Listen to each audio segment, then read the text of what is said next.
The last, 3 or 4 Sunday evenings, we have looked at the 10 plagues found in the first part of the book of Exodus, those plagues that were brought upon the Egyptians, and in particular Pharaoh. And back in Genesis 15, we have, speaking of prophecies, we have a prophecy about that very thing back in Genesis 15, a prophecy that was given to Abram, even before he was called Abraham. Genesis chapter 15, we'll begin reading this particular text in verse 12. Genesis 15, verse 12, and then we'll go to the 9th plague. Verse 12 says, "Now when the sun was going down, a deep sleep fell upon Abram, and behold, horror and great darkness fell upon him.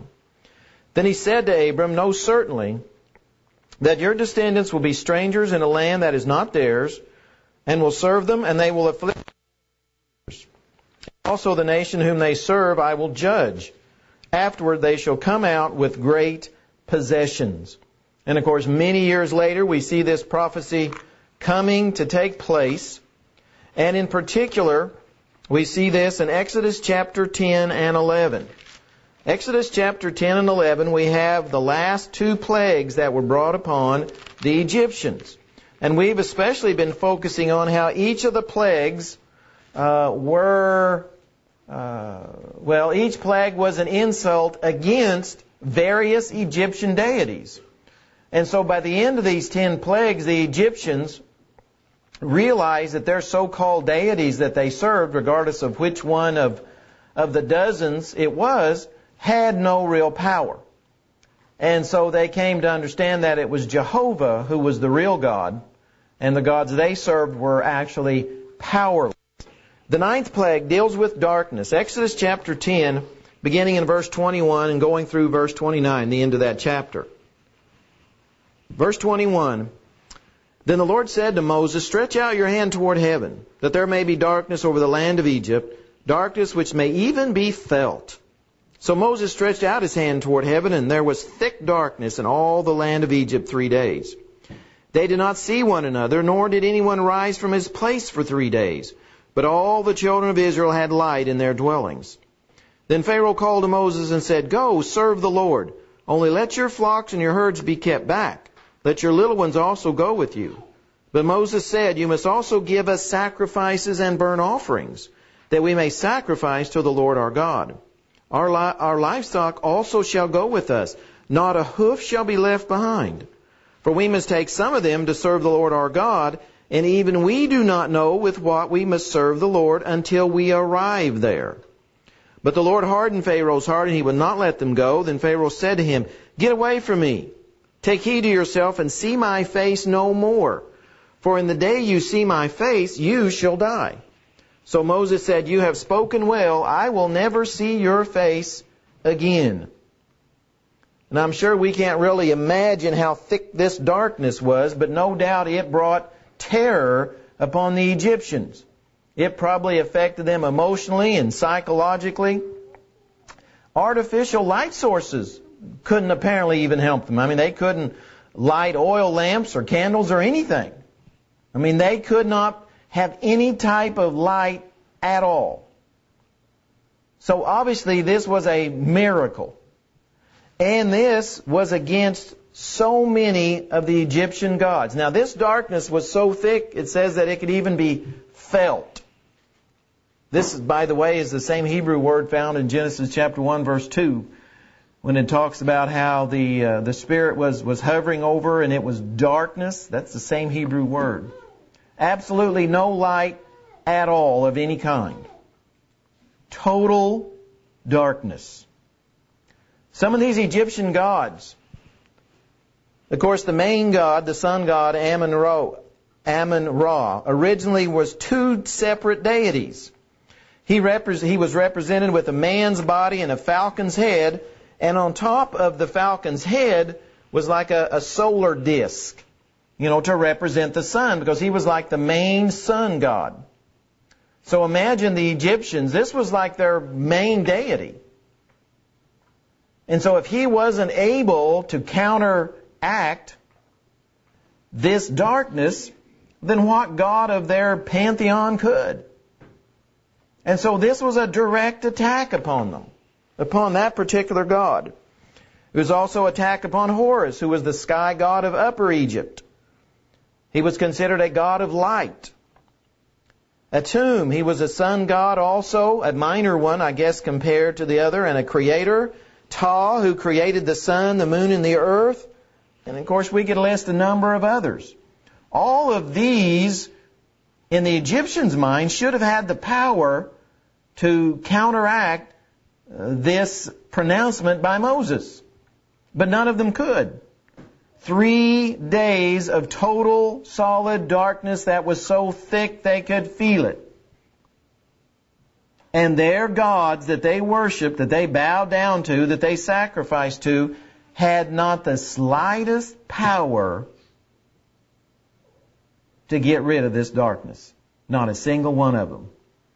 These gods of light, gods of the sun, ones that created the sun, the moon, and the earth, none of them could do anything against them at all. 3 days is a common time period in the Bible. There was a man in the New Testament that was blinded for 3 days, and I'm sure we know who that was, Saul. After his experience on the Damascus Road, he was blind for 3 days, couldn't see a thing. But what happened to him when his eyesight was restored? He understood and was able to know who Jehovah was, who Christ was in particular. But not Pharaoh. Pharaoh experienced 3 days of total, absolute darkness, and none of his gods could do anything about it. But yet, at the end of those 3 days, his eyes weren't open to who Jehovah was. He said, you can go, but you can't take flocks and herds with you. Well, what was Moses' response? Flocks and herds are what we sacrifice. So by Pharaoh telling him, you can't take the flocks and the herds, he was basically telling him, you can't make sacrifices and offerings to your God. Pharaoh didn't want him to be able to do that. Well, of course, Moses' response was very sharp. It says, we're going to take the livestock with us. Everything we need, because we don't know what God will want us to do when we arrive. Moses was planning ahead. Great lesson there. Darkness in the Bible, really even beginning from Genesis chapter 1, going all the way through the Bible. The Bible says in 1 John chapter 1 that God is light, and in Him is no darkness at all. Darkness throughout the Bible often represents immorality, evil, wickedness, sin, transgressions. Darkness means being separated from God. We see that term throughout the Bible as well. In Matthew chapter 22, Jesus is giving the parable of the wedding feast. And there was a man that showed up at the wedding feast without a wedding garment.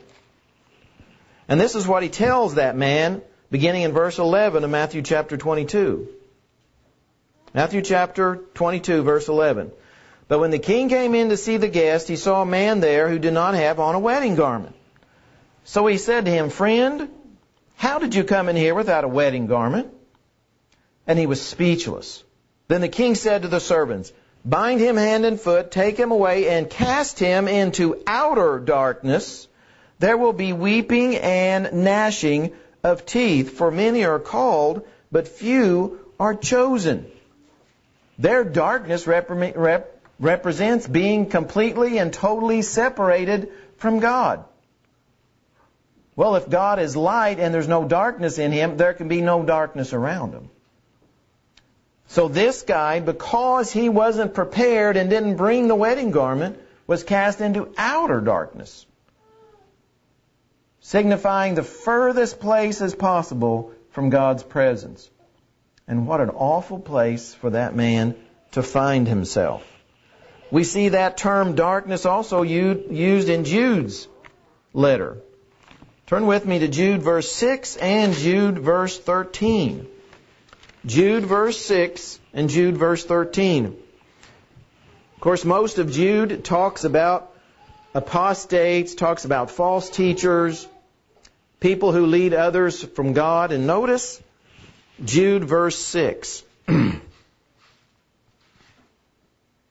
Well, actually, we need to go back to verse 5. Jude says, "But I want to remind you, though you once knew this, that the Lord, having saved the people out of the land of Egypt, afterward destroyed those who did not believe. And the angels who did not keep their proper domain, but left their own abode, He has reserved in everlasting chains under darkness for the judgment of the great day." Verse 13. Talking again about apostates. "These are raging waves of the sea, foaming up their own shame, wandering stars for whom is reserved the blackness of darkness forever." So when people are cast into outer darkness, this is a permanent, everlasting state. No hope, no chance of ever being in God's presence. Again, that is certainly the worst thing about being in darkness, is no hope. None whatsoever. So this plague of darkness that was brought upon Egypt, certainly in many of the Egyptians' eyes, brought them to understand who Jehovah was, but it had no effect on Pharaoh. So therefore we are led to the last plague, which begins in chapter 11, verse 1. "And the Lord said to Moses, I will bring one more plague on Pharaoh and on Egypt. Afterward he will let you go from here. When he lets you go, he will surely drive you out of here altogether.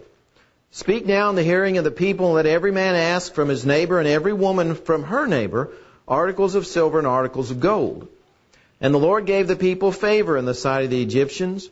Moreover, the man Moses was very great in the land of Egypt, in the sight of Pharaoh's servants and in the sight of the people. Then Moses said, "Thus says the Lord, about midnight I will go out into the midst of Egypt, and all the firstborn in the land of Egypt shall die. From the firstborn of Pharaoh, who sits on his throne, even to the firstborn of the female servant, who's behind the handmill, and all the firstborn of the animals. Then there shall be a great cry throughout all the land of Egypt, such as was not like it before, nor shall be like it again. But against none of the children of Israel shall a dog move its tongue, against man or beast, that you may know that the Lord does make a difference between the Egyptians and Israel. And all these your servants shall come down to me and bow down to me, saying, Get out, and all the people who follow you. After that I will go out." Then he went out from Pharaoh in great anger. But the Lord said to Moses, "Pharaoh will not heed you, so that my wonders may be multiplied in the land of Egypt." So Moses and Aaron did all these wonders before Pharaoh, and the Lord hardened Pharaoh's heart, and he did not let the children of Israel go out of his land. There it is. And it is a very selective plague. This was a very selective plague. People throughout the ages have tried to come up with natural explanations for some of these plagues, and we've talked about some of those on Sunday night. This one would be very hard to explain naturally. How could an epidemic only apply to the firstborn? And not just of people, but of the animals. And never affect any of the others. Only the oldest one in the family. And it was just to the Egyptians, not to the Israelites. Very hard to explain naturally. It was a miracle. It was supernatural. God did this, and He picked out the firstborn. The firstborn had the greatest blessings in most societies. They were given the greatest honor in most societies. So by destroying the firstborn, He was destroying that honor and respect that came to the firstborn in the Egyptian society. And no doubt the Egyptians took that to heart. They knew there was no possible natural explanation for this death of the firstborn. And this plague was directed against all the gods of Egypt. We have talked about so many different ones, dozens of them, but this plague was basically against every single god that the Egyptians worshipped. In the next chapter, verse 12, Exodus chapter 12, verse 12, this is actually the verse that we started this series of lessons with. Exodus chapter 12, verse 12. For I will pass through the land of Egypt on that night, and will strike all the firstborn in the land of Egypt, both man and beast. And against all the gods of Egypt I will execute judgment. I am the Lord. This was against all the gods of Egypt. The ones that we've talked about, the ones we haven't talked about. In particular, there were 5 I wrote down that this would have been a direct attack upon them because of what represented to the Egyptians. One was Meskhnet. She was the goddess who presided at childbirth. So to the Egyptians, every time one of the Egyptian women gave birth, this goddess was there presiding. Well, if this Egyptian goddess was real, how did she let all of these firstborn babies die? Well, obviously she didn't have any power.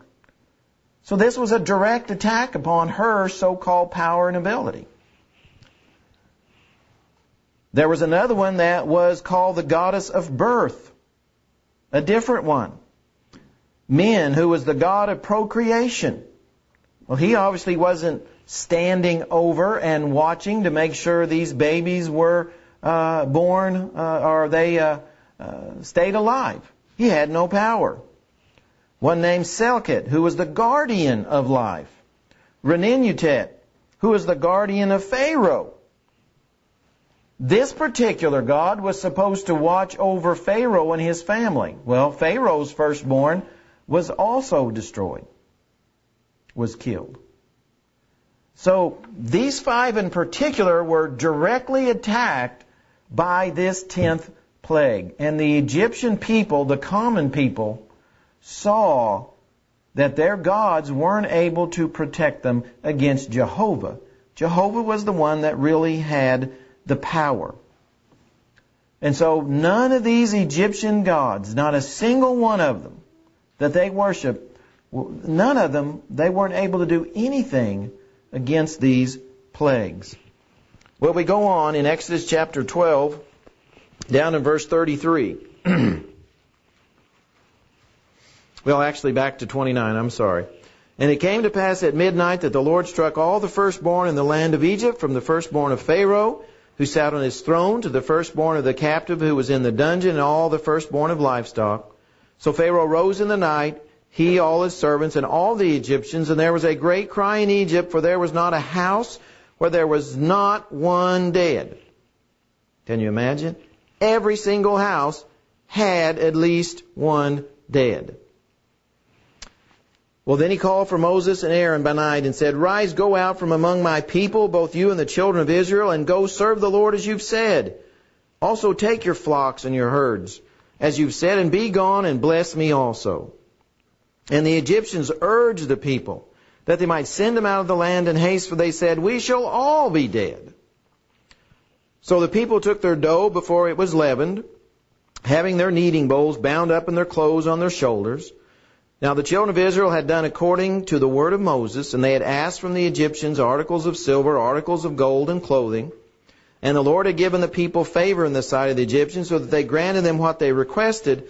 Thus they plundered the Egyptians. They plundered the Egyptians. God had given them favor. And then down in verse 40, Now the sojourn of the children of Israel who lived in Egypt was 430 years, and it came to pass, at the end of the 430 years, on that very same day, it came to pass that all the armies of the Lord went out from the land of Egypt. It is a night of solemn observance to the Lord for bringing them out of the land of Egypt. This is that night of the Lord, a solemn observance for all the children of Israel throughout their generations. We know the rest of the story. We know how the children of Israel left Egypt miraculously. And by the way, many Egyptians went with them. It wasn't just the Israelites that left. Many Egyptians left with the Israelites. And of course, they went into the land And because they disobeyed, they ended up wandering around for 40 years. Now this amazes me because the Israelites had witnessed all of those miracles as well. They had seen how God had protected them through all of those plagues, and yet as soon as they got past the Red Sea, into the wilderness, what'd they do? They started complaining. Now from the time they left Egypt to the Promised Land was a maybe 2-week journey. They should have been there in a couple of weeks. Instead it took 40 years. Because they disobeyed God. After they had seen these miracles. After they had seen God's protection. After they had seen what God had done for them. They ended up disobeying. It's quite a tragic story in some respects. The psalmists write about these plagues many times. Different psalms. It's been memorialized for us to teach us lessons. Everything in the Bible is to teach us lessons.